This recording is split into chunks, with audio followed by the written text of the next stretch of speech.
Hello बच्चों, welcome to the Indori master. तो आज का हमारा टॉपिक है क्लास 9 चैप्टर 1 का एक्सरसाइज 1.4। इस सिंगल वीडियो में हम पूरा एक्सरसाइज को कंप्लीट करेंगे बच्चों। आप बने रहें और अगर आपको वीडियो अच्छी लगे तो प्लीज़ थोड़ा सा देख लेना। तो पहला क्वेश्चन शुरू करते हैं।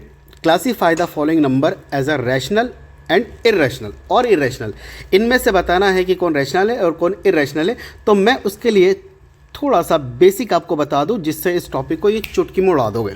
ठीक है, तो पहले क्या है बच्चों, यहाँ पे क्या लिखा है, रियल नंबर।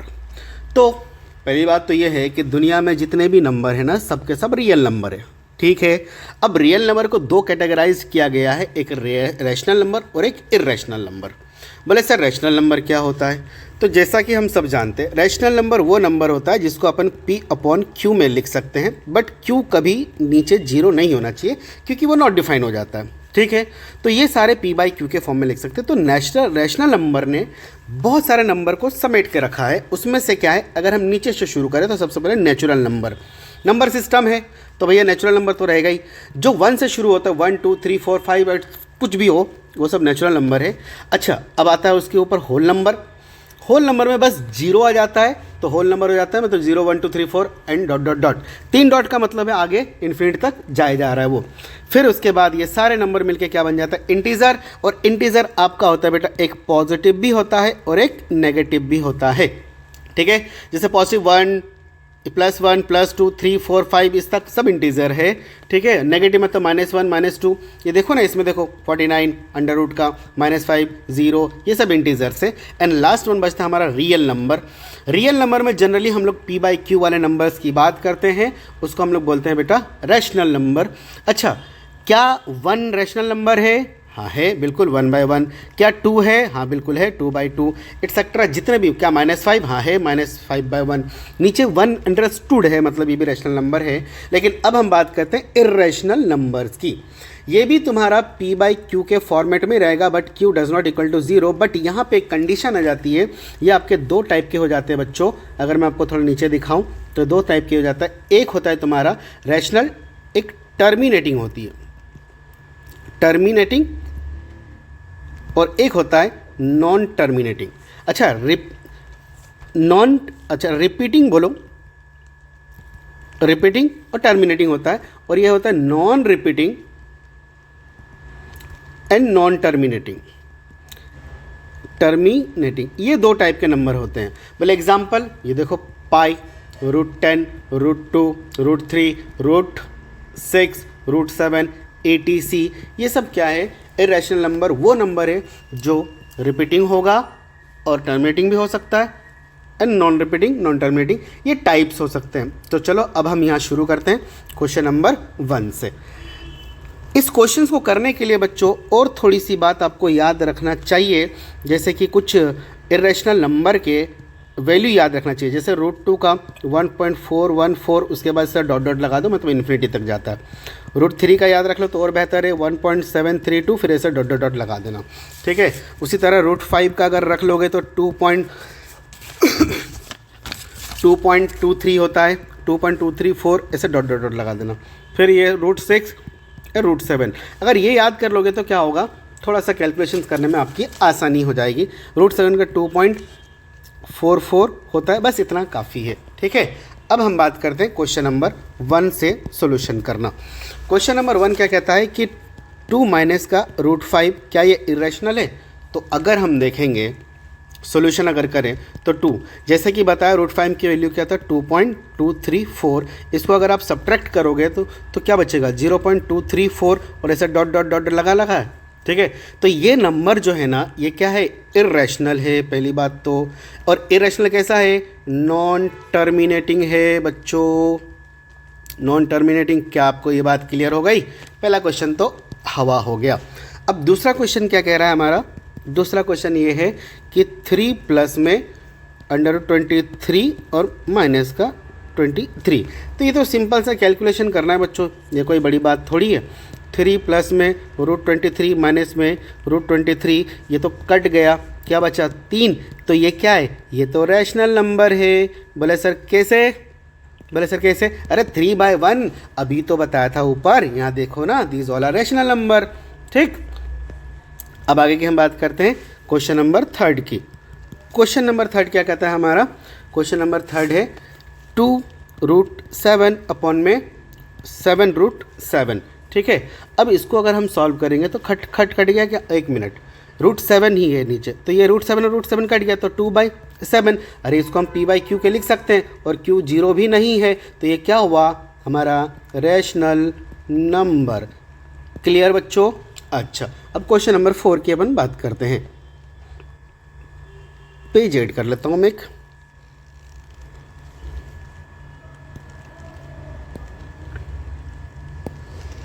ठीक, अब आगे की कहानी सुनो।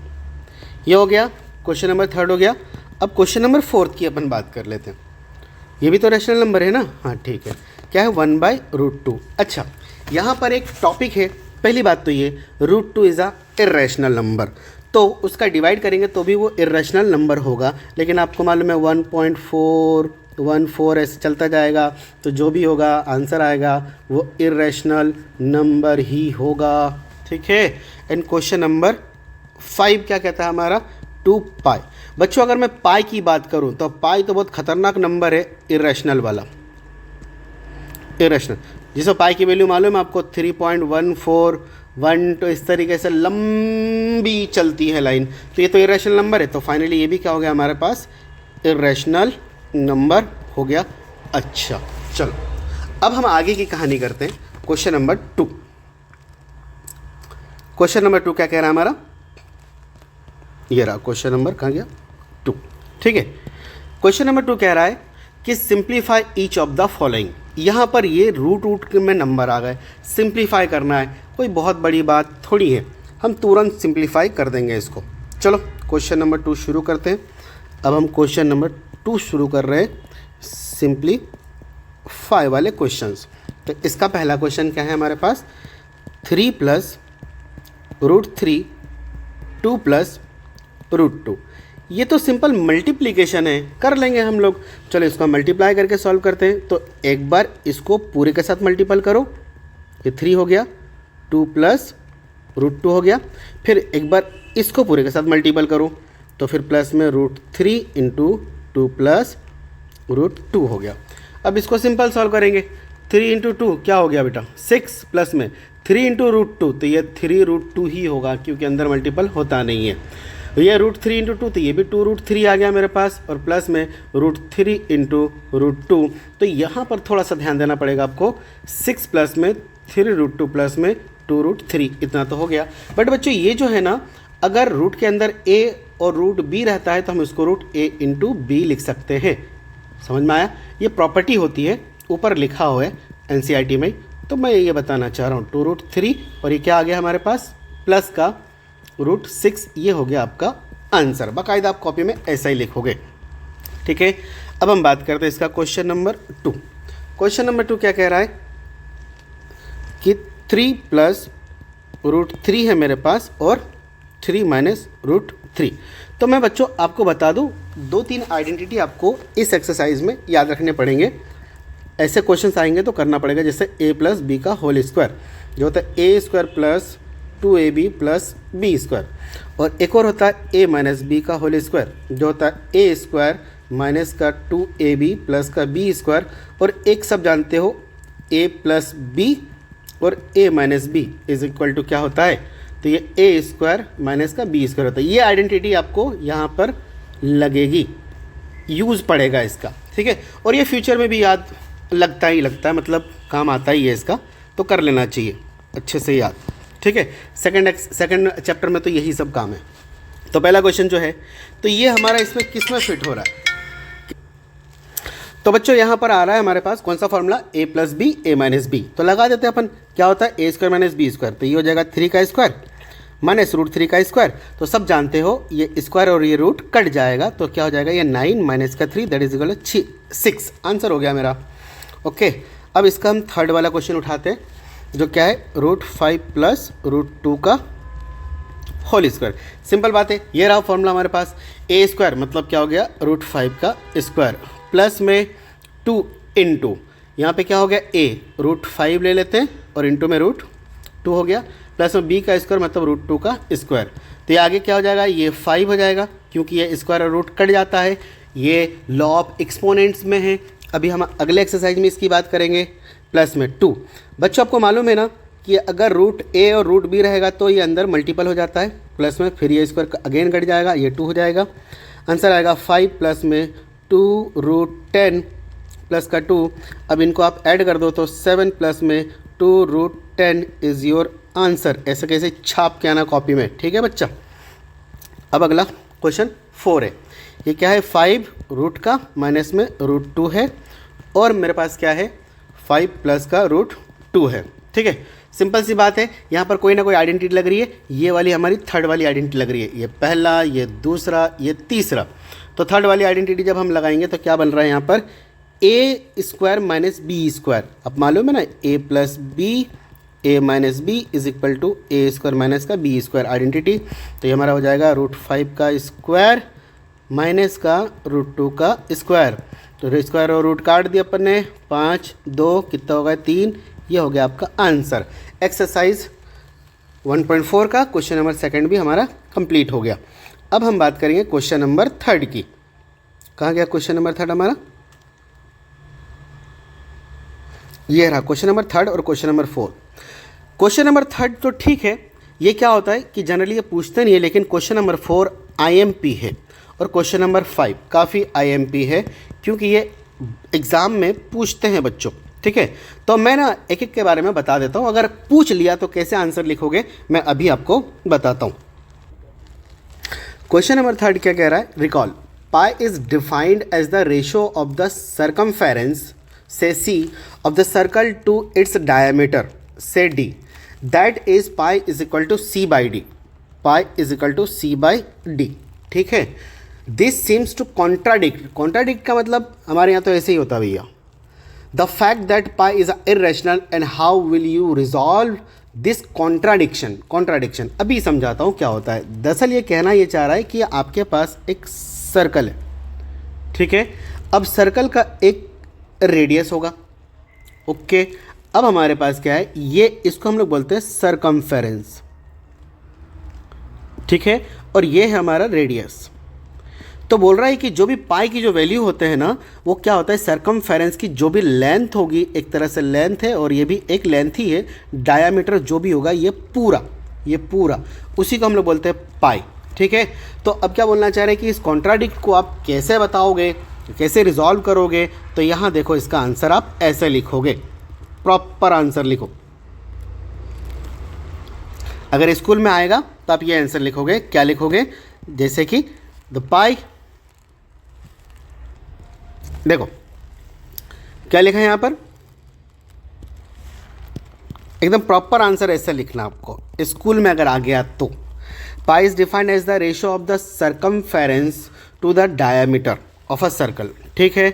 But when we measure the circumference and diameter using a scale और टैप से अपन अगर हम नापते हैं तो we get only approximate value, हमको अप्रॉक्सीमेट वैल्यू मिलता है, नॉट एग्जैक्ट। प्रॉपर आंसर हमको मिलता ही नहीं, वैल्यू मिलता ही नहीं, not exact ones. So the ratio we get is only an approximation.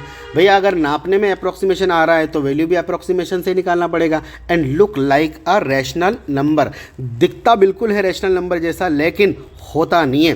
In reality pi is an irrational number becomes its exact value cannot be written as a fraction of two whole number।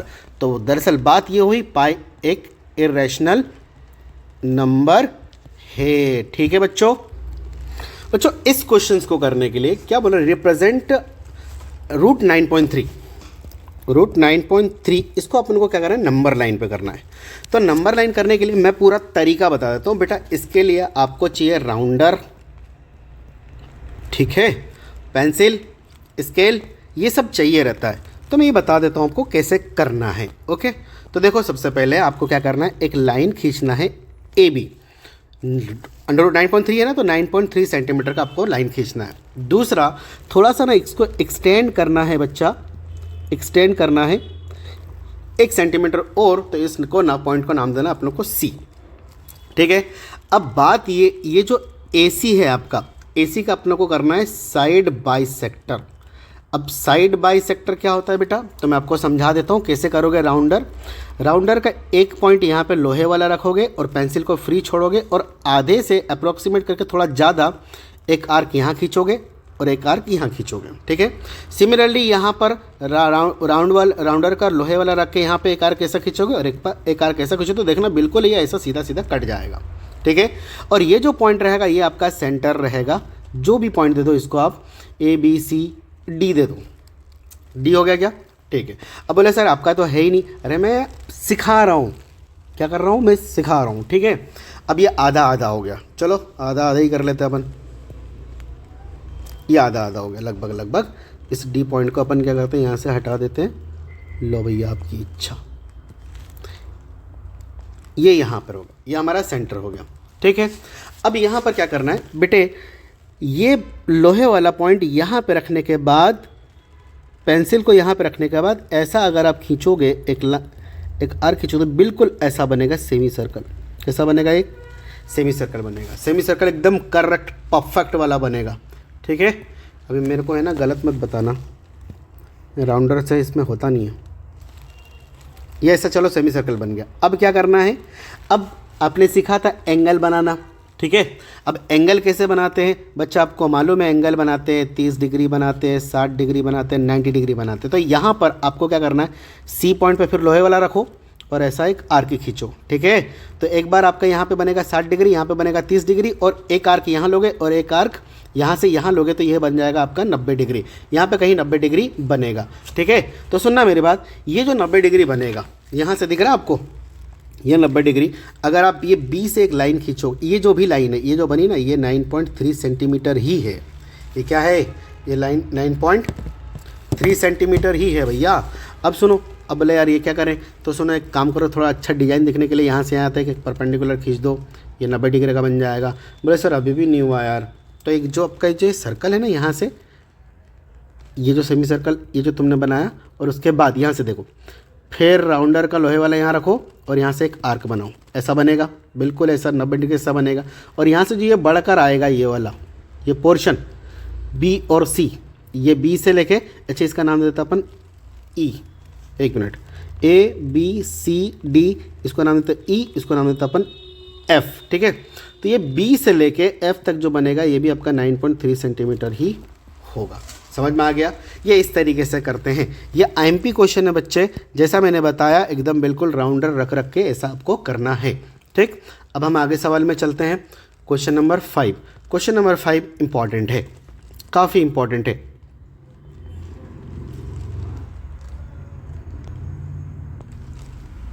चलो शुरू करते हैं question number 5। Question number 5 क्या कहता है, rationalise the denominator.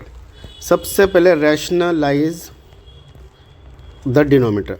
Rationalisation का मतलब, rationalisation बहुत इंपॉर्टेंट है बच्चा, आगे की क्लास भी आपको पीछा नहीं छोड़ेगी, 9th 10th आगे भी क्लास पीछे नहीं छोड़ेगी, ठीक है। रैशनलाइज हमको किसको करना है, डिनोमिनेटर। तो रैशनलाइज का बड़ा सिंपल सा कॉन्सेप्ट है, एक ही चीज़ करना है, डिनोमिनेटर। पहला क्वेश्चन देख लेते हैं फिर अपन बताते हैं आपको। तो 1/√7 है, कुछ नहीं करना है। ऑन रैशनलाइजिंग डिनोमीटर, मतलब डिनोमीटर में जो नंबर है ना, उसी को ऊपर नीचे मल्टीपल में तो लिख दो, तो क्या आ जाएगा, √7 इंटू √7 का square, that is √7/7, that is your answer. हो गया ना, खत्म। दूसरा क्वेश्चन क्या कह रहा है, अब ये थोड़ा सा ध्यान रखने वाली बात है, √7 माइनस का √6। अब इसको कैसे करेंगे, तो सोल्यूशन जब करोगे ना बच्चों, तो आपको ये लिखना पड़ेगा, ऑन रैशनलाइजिंग डिनोमिनेटर, ठीक है। डिनोमिनेटर को हम क्या कर रहे हैं, रैशनलाइज कर रहे हैं। तो उसके लिए क्या करना है आपको, 1/√7 माइनस में √6 है ना, करना कुछ भी नहीं है, नीचे जो भी साइन रहेगा उसको बदलो और ऊपर नीचे मल्टीपल कर दो। ये तो हलवा है, कोई भी कर लेगा। नीचे का साइन माइनस है ना, तो प्लस लिख के प्लस माइनस कर दिया अपन ने, ठीक है, और मल्टीपल कर दिया। अब सॉल्व करना जरूरी है भैया इसको, तो ऊपर 1 इंटू ये मल्टीपल करूँगा तो √7 इंटू √6 ही बचेगा। और यहाँ पर आ गया ना identity, A + B A minus B that is equal to A square minus का बी स्क्वायर, समझे। तो क्या आ जाएगा, √7 का स्क्वायर माइनस में √6 का स्क्वायर लगा दी अपन ने, आइडेंटिटी साइड में कोने में लिख भी रखा है, टीचर अपनों को कुछ भी नहीं बोल सकता, ठीक है। तो √7 प्लस में √6 अपॉन में ये हो जाएगा 7 और ये हो जाएगा आपका 6, ये तो मालूम ही है। स्क्वायर रूट को काटते हैं, काटने में बड़ा मजा आता है अपनों को। चलो काट दिया अपन ने, √6 अपॉन में ये हो गया 1। अरे यार इतना ही हो गया ना आंसर, सर कितना सॉल्व कराओगे, ठीक है। चलो अब क्वेश्चन नंबर कौन सा बचा हमारे पास, 1 अपॉन में कौन सा, थर्ड है, इसका थर्ड है, क्या है, √5 प्लस का √2। अब तो बिल्कुल क्वेश्चन नंबर सेकंड का कॉपी पेस्ट करना है, ठीक है। तो हम क्या लिखेंगे, सबसे पहले ऑन रैशनलाइजिंग डिनोमिनेटर। तो डिनोमिनेटर को रैशनलाइज करना मैंने बोला ही था, कैसे करना है, कुछ भी नहीं करना है बेटा। √5 प्लस में √2 ऐसे कैसे रखो, और ये √5 माइनस का √2 अपन में √5 माइनस का √2। बोले सर क्या करा, ये देखो ये प्लस साइन था ना, तो माइनस करके ऊपर नीचे मल्टीपल कर दिया, वेरी सिंपल। अब 1 इंटू मल्टीपल करेंगे तो √5 माइनस का √2 ये आएगा हमारे पास, और फिर से आ गया यार, ये फॉर्मूला पीछे नहीं छोड़ रहा है, a plus B A minus B A square minus का बी स्क्वायर। अरे यार, तो √5 का स्क्वायर हो जाएगा माइनस में √2 का स्क्वायर हो जाएगा, तो क्या बचेगा बच्चा यहाँ पे, √5 माइनस का √2 अपॉन में ये 5 माइनस का 2 that is equal to √5 minus का √2 अपॉन में 5 में से 2 गया बचा 3, ये रहा आपका आंसर, ढिंचैक पूजा। चलो अब कौन सा क्वेश्चन बचा अपने पास, एक और क्वेश्चन बचा है, चलो इसको कोने में ही कर देता अपन, ये तो सिंपल ही ना, ठीक है। ये फोर्थ वाला 1 अपॉन में √7 माइनस का 2 है, हाँ तो क्या दिक्कत है, मैं डायरेक्ट कर देता हूँ बच्चों। तो √7 प्लस का 2 हो जाएगा और √7 प्लस का 2 हो जाएगा, ठीक है। तो ये क्या हो जाएगा हमारे पास, ये √7 प्लस का 2 अपॉन में, पक्की बात, √7 का स्क्वायर माइनस में हो गया ये 2 का स्क्वायर, 4 लिख दिया मैंने, नहीं चलो बच्चों के साथ मजाक नहीं करना, ठीक है। तो √7 प्लस का 2 हो गया है ना, 7 माइनस का 4 हो गया, लो √7 प्लस का 2 अपॉन में 3, ये लो आंसर, ठीक है बच्चों। चलो अगर आपको ये वीडियो अच्छी लगी है बच्चों तो प्लीज़ एक लाइक कर दो, सब्सक्राइब करना है तो कर दो, और शेयर करना है अपने दोस्तों को तो वो भी कर दो, ठीक है। तब तक के लिए बाय बाय। अब हम निकल मिलते हैं अगले क्वेश्चंस में, अगले एक्सरसाइज में, लॉ ऑफ एक्सपोनेंट। ऐसा धुरंधर तरीके से करेंगे अपन कि मजे ही आ जाएगा।